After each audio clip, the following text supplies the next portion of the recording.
I have message to tell the people of the world. The message I have is this.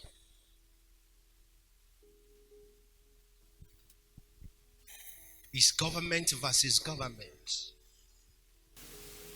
I am going to pray against hardship.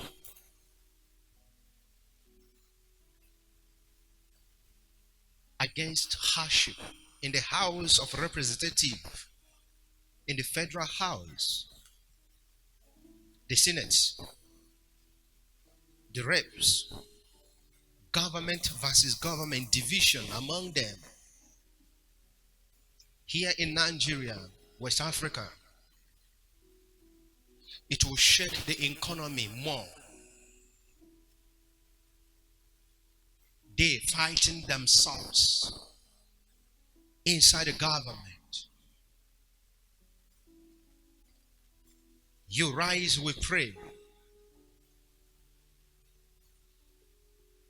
The saints among them that want to speak for the masses, they are few.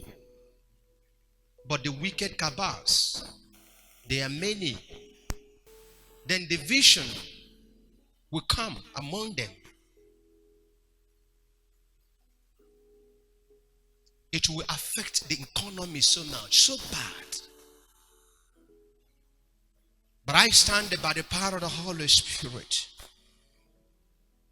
May God in heaven speak for the poor masses in this country.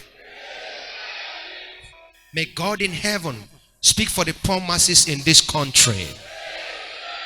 May God in heaven speak for the poor masses in this country. In the name of Jesus Christ.